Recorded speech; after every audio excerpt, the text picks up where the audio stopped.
Morning, year 5, me again with my trusty whiteboard. Hopefully, if you're watching this, that means you've had a go at the English lesson, which should just have been reminding you about how to use punctuation and use it with your inverted commas, which are obviously used for speech. So,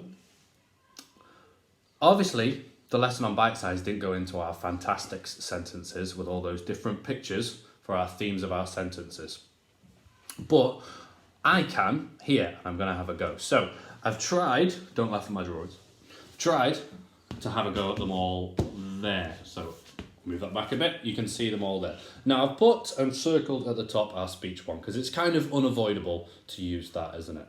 So you're all going to have used that. However, I am going to see how many of these I can fit into a piece of writing, because in our reporting clause, the bit that's not in the inverted commas, we can write all sorts about how the character who spoke was feeling, what they could see, what they heard. So I am going to try and use definitely this movement one here.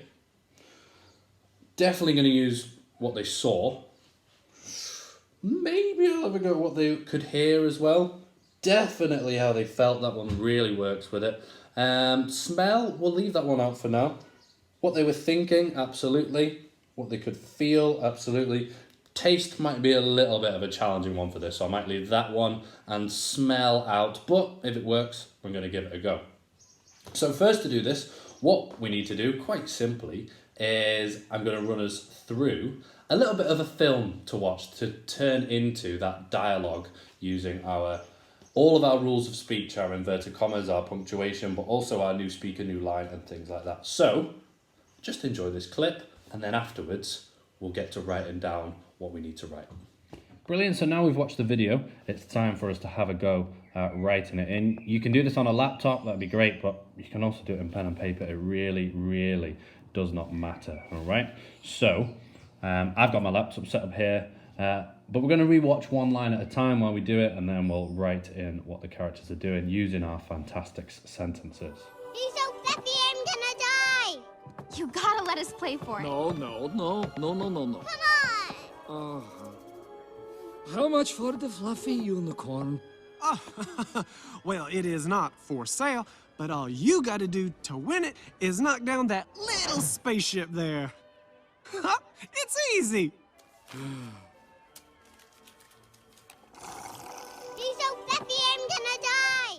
First up, we've got the absolutely iconic line from Agnes. It's so fluffy, I'm going to die. So, I'm going to start with my inverted commas to start the speech. And then it, don't forget your apostrophe there. It's so,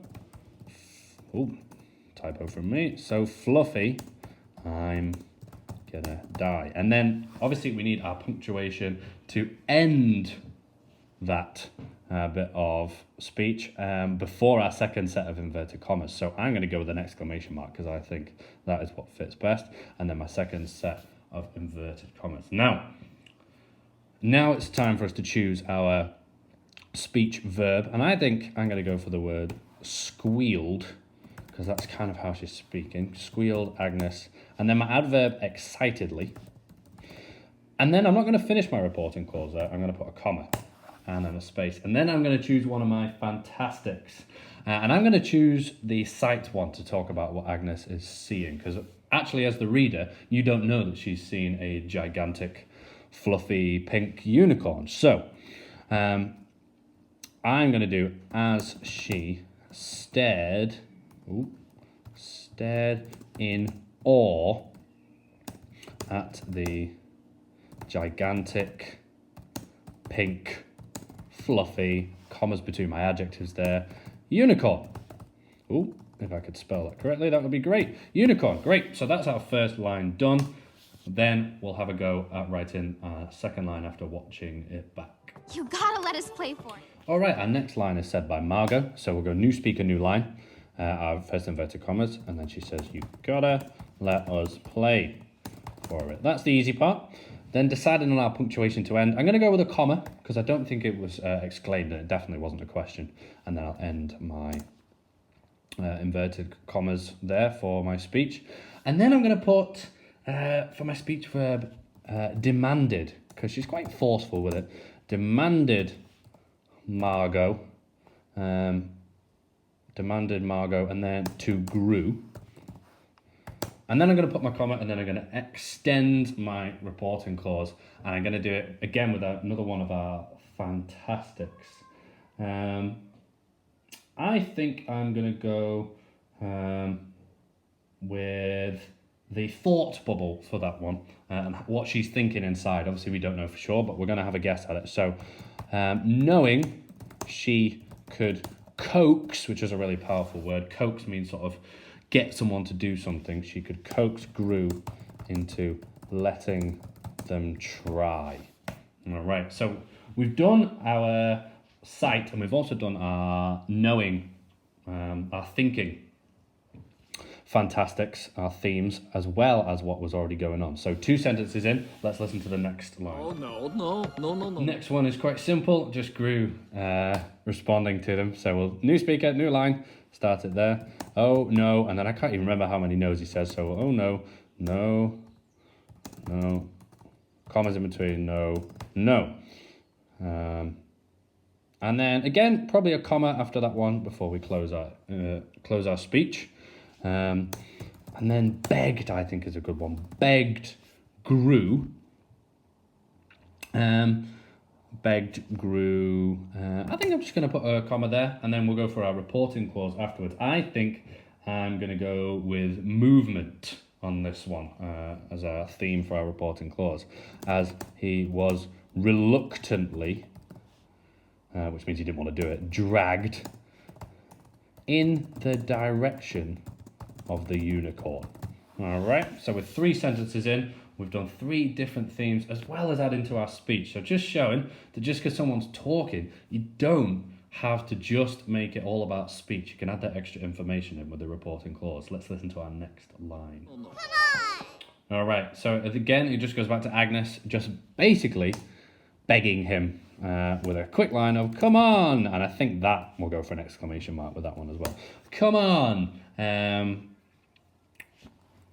And I'm going to go with the word pleaded, okay, because she's getting a bit more desperate. Ooh, I've just put a space in there.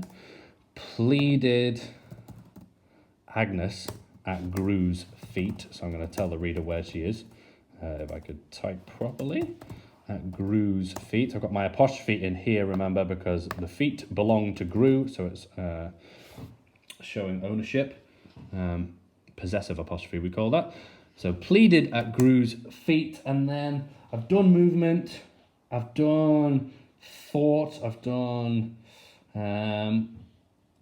sight. I think we can end with how she's feeling.